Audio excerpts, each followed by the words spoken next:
E agora deixa eu conversar com a minha convidada, a Lígia Cristiane Arfelli, que é do Corém. Exatamente. Isso? Sim.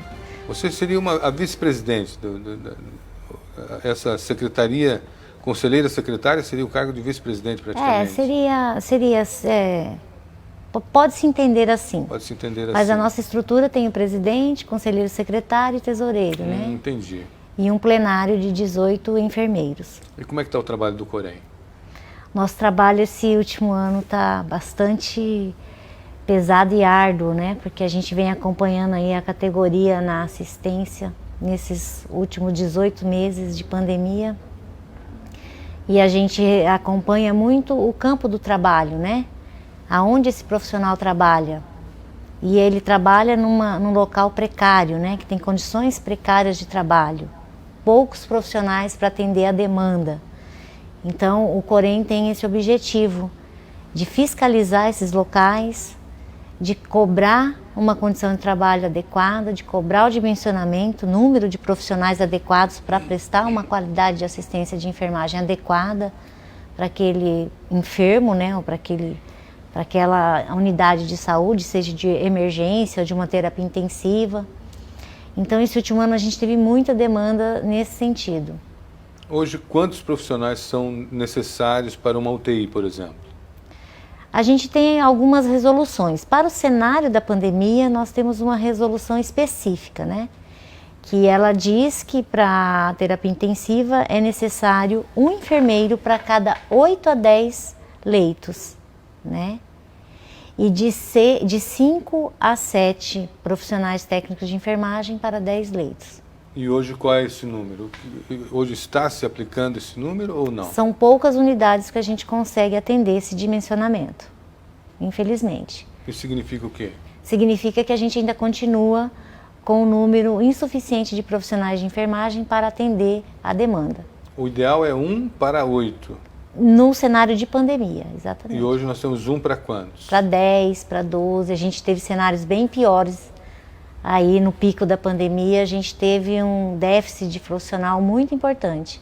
A gente teve locais aí que a gente tinha um enfermeiro para cada 20, 22. 22? A gente teve, por exemplo, em situações de pronto atendimento, que aqui na capital é UPA e Policlínica do Verdão. UPA Sul, que é lá na região do Pascoal Ramos, que recebia todo o paciente, ele grave ou não grave, da pandemia. Teve momentos lá que lá tinha uma capacidade de atender 42 pacientes e tinha cerca de 90. Mas aí não é UTI. Não, é pronto atendimento. Mas lá tem uma sala vermelha, tem o paciente grave também ia para lá, para depois ir para a UTI. Pronto atendimento, qual que é o ideal? É 1 para quantos? Não, o pronto atendimento já é outro dimensionamento. Você pode ter um enfermeiro para cada 25 no ambulatório, né? E lá tinha quantos? Tinha uma capacidade de 45 e tinha 92 pacientes, 95 pacientes e com um enfermeiro. Mas aí se não atender vai fazer o quê? Mandar a pessoa para casa? Não, a enfermagem atende, né? A enfermagem atende, a gente se desdobra e atende. Eu não entendi o que você falou, porque se nós temos quantos enfermeiros no pronto atendimento, um enfermeiro pode atender até quantas pessoas? Pela resolução, até 25 pacientes. Até 25. Isso. E um enfermeiro, nesse momento, atendia 90. Exatamente. Nossa, nós chegamos nós chegamos a estes momentos, né? Graças a Deus não foram momentos muito longos. Hoje está desse jeito? Hoje não. Hoje, assim, já melhorou bastante, né? A gente está acompanhando aí o número de casos do Covid. Essas unidades continuam sendo referências para o Covid, mas elas já estão bem menos, elas já não está mais em superlotação. Inclusive já está nem atendendo a sua capacidade máxima, né? Não está chegando a 25. Não está chegando. Não, a UPA, na verdade, o ambulatório tem capacidade para 42 pacientes acomodados. Não está chegando, graças a Deus. Isso é um bom sinal, né? Um sinal que... Isso já tem uma ligação com a vacinação? A gente acredita que sim. E também com a população, né? A população ela vem se adequando mais, com o uso de máscara e conscientizando mais, né? A família que tem um doente, a gente percebe que ela já se organiza melhor para diminuir disseminar a pandemia, né, essa doença, dentro do núcleo familiar. Né? Outra coisa que a gente viu ali no dado que ela mostrou, está diminuindo o número de casos graves, mas continua aparecendo casos novos. Essa diminuição de casos graves que a gente atribui realmente à vacina. Porque o primeiro papel da vacina é realmente de não deixar... Diminuir a de virulência. não deixar... diminuir a virulência e diminuir a forma grave da doença, né? Diminuir essa reação inflamatória que leva o corpo a ficar numa forma grave. E os casos novos é porque a gente melhorou a capacidade de testar a população. Então hoje a gente tem mais testes, né? E a gente treinou mais, principalmente a categoria da enfermagem, ela está fazendo mais testes nas populações. Hoje a gente consegue fazer até no PSF, então aumenta o número de casos. Aumenta os casos porque aumentou a testagem. Aumentou a E sempre se falou isso, né? Olha, se testar todo mundo vai ser um número muito maior, naquele momento que estava no pico. Exatamente. Mas se testar todo mundo tiver um número maior, a gente também consegue controlar esse número maior. Sabe quem está doente. E a gente consegue colocar em isolamento, dar os cuidados adequados para essa pessoa para não aumentar a virulência, né? Não aumentar a contágio. Ô Lígia, recentemente uma enfermeira saiu de um hospital aqui em São Judas Tadeu, eu acho que é esse hospital, né? E fez denúncias gravíssimas, né? Da maneira como os pacientes estavam sendo atendidos naquela unidade. O Corém está acompanhando aquele caso? Sim, exatamente. Estamos acompanhando. A partir da denúncia da técnica de enfermagem, a gente fez uma fiscalização no hospital, né? Avaliamos toda a condição de trabalho que lá estava instalada, a condição da capacidade técnica, né? Do corpo da enfermagem, e a gente está acompanhando de perto. Inclusive a gente já entrou em contato com o Ministério Público também, porque essa ação também está lá. E a gente vai finalizar, né, essa investigação. O que vocês encontraram lá? Nós encontramos algumas irregularidades, né, com relação à condição de trabalho e também ao dimensionamento. Poucos profissionais para o número de pacientes que estavam lá internados, né? Mas isso a gente está tratando lá a nível de conselho, a gente está acompanhando, a gente já fez um contato com a técnica de enfermagem e a gente sinceramente espera que esse processo ele caminhe da forma legal e que os responsáveis sejam responsabilizados. Sem dúvida alguma. Essa fiscalização que vocês fizeram lá, por conta de uma denúncia, ela é feita em outras unidades também, mesmo sem denúncia? Sim, exatamente. Faz parte da estrutura de vocês? Sim. O maior objetivo, eu costumo dizer que o maior objetivo do Conselho é de fiscalizar o exercício profissional, né? Como que a gente está trabalhando lá, no chão do hospital, lá onde o cuidado acontece. A gente vem investindo muito na fiscalização. Ela acontece de duas maneiras. Através de uma agenda periódica que a gente estabelece e através das denúncias que a gente recebe. No caso que o senhor citou, assim que chega ao conhecimento do Conselho, a gente organiza um ato fiscalizatório na unidade, seja qual for a denúncia. De maior relevância, a gente organiza a estrutura adequada. Hoje vocês fizeram uma manifestação em frente à Assembleia, né? Foram até a Assembleia conversar com os deputados, pedindo o quê? Qual que é o motivo da reivindicação? Sei que tem o piso salarial da categoria, tem um reconhecimento, como que é? Sim, a gente está na luta, na verdade, essa PL 2564, que é um projeto de lei, a gente está na luta desde novembro, né? Ela vem se intensificando, vem crescendo, vem ganhando força, né, a nível nacional, porque a gente precisa do apoio de todos os senadores, para que ela vá para a pauta do Senado e lá seja aprovada. O que esse projeto de lei traz?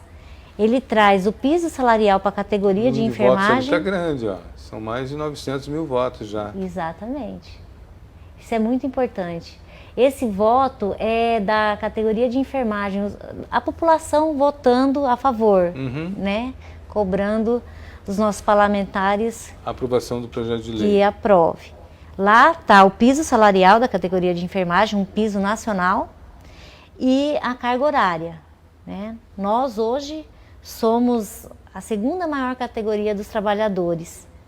E não temos um piso estabelecido e nem uma carga horária estabelecida. Segunda maior categoria da saúde. De trabalhadores no geral. No geral? No geral.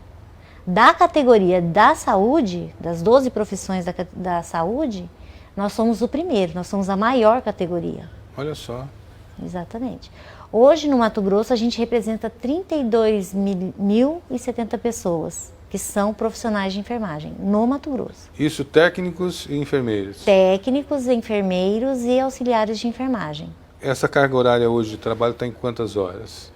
A grande maioria trabalha com carga horária de 44 horas semanais. Na grande maioria das vezes também... Ali o encontro também, de vocês com os deputados? Exatamente. A gente fez um encontro lá de pessoas... Não, a gente não pôde convidar muitas pessoas, porque a gente está em pandemia, mas são pessoas que estão engajadas na luta. Também vocês estão todos vacinados, né? A grande maioria. Todos vacinados. Todos que estão estão na lista, estou vacinada. 2 doses? 2 doses. Está tranquila, então? Ou a vacina não é para se tranquilizar, é para a gente ficar ainda em estado de alerta? Nós profissionais da saúde entendemos a vacina como uma proteção, né, para não adoecer na forma grave. Mas todos os cuidados, eles são necessários, né? A vacina não diminui os cuidados que a gente tem, seja qual doença for, né?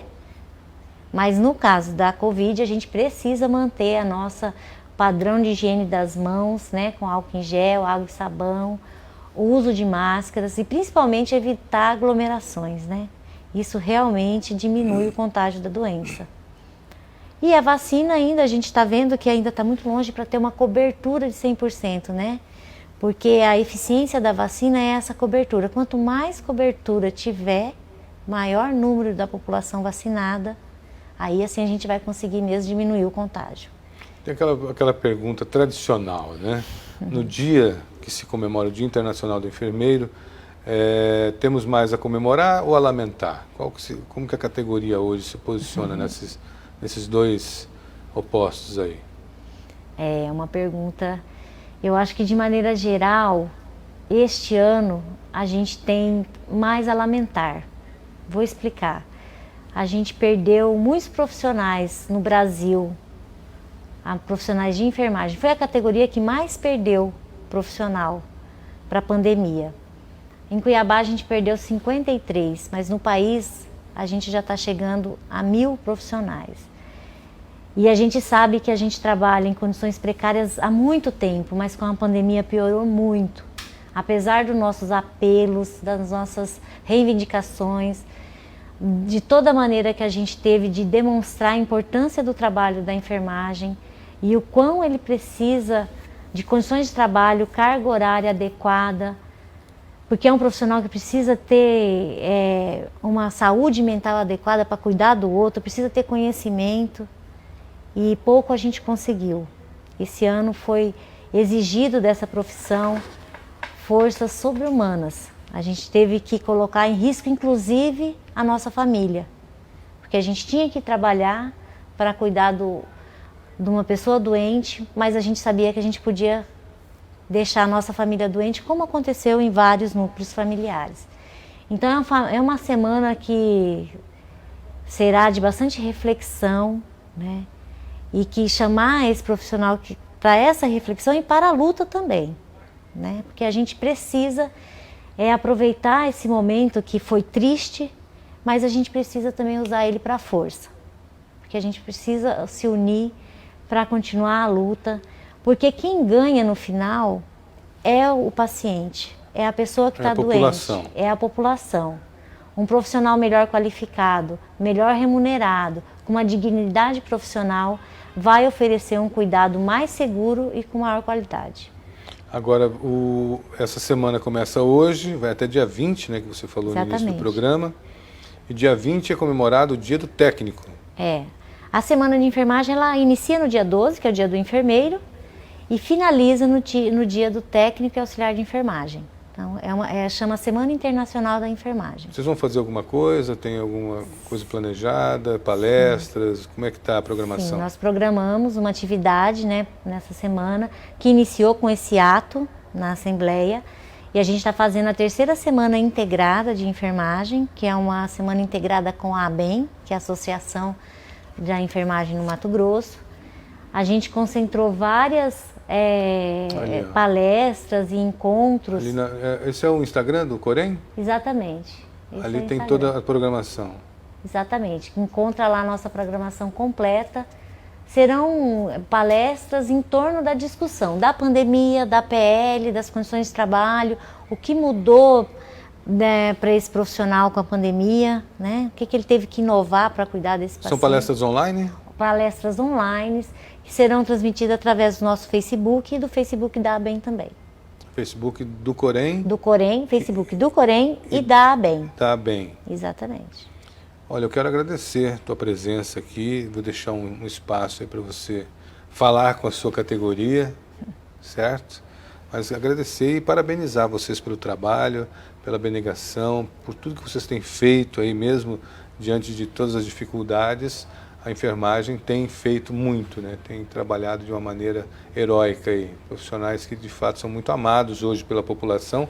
Exemplo disso é aquela votação ali, né? Exatamente. Mais de 900 mil pessoas estão votando favoráveis a esse projeto de lei, quer dizer, mostrando que a população está. Como é que você vê esse carinho da população para com vocês? Primeiro, sim, agradecer, né, a oportunidade de estar aqui, de falar em nome do Conselho Regional de Enfermagem. É uma honra para mim e para a categoria toda poder vir aqui e trazer um pouco da enfermagem. A gente vê assim, a gente é muito grato pelo esse reconhecimento da sociedade para com a categoria de enfermagem.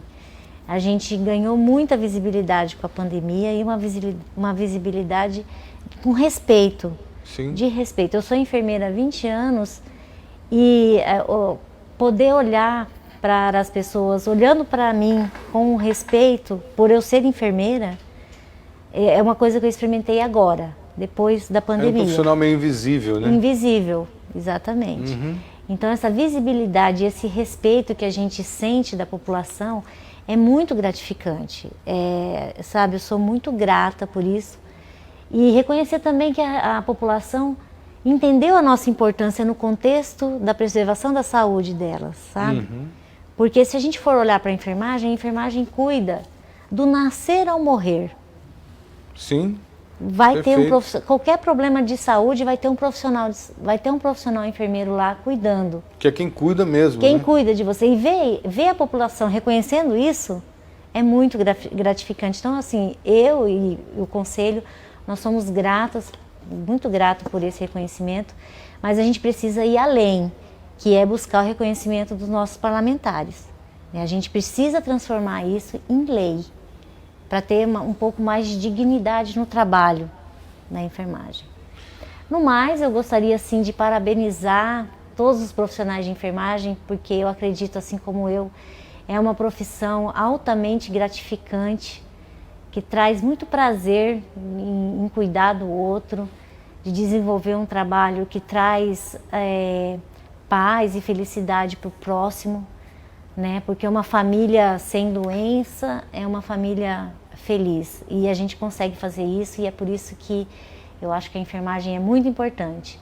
Então parabenizo a todos e que a gente tem um longo caminho ainda para conseguir a dignidade que a gente precisa e merece, mas a gente tem força e conhecimento para isso.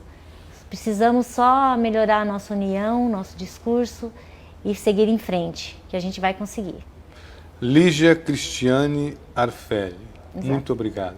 Obrigada eu. Sucesso e parabéns mais uma vez. Obrigada.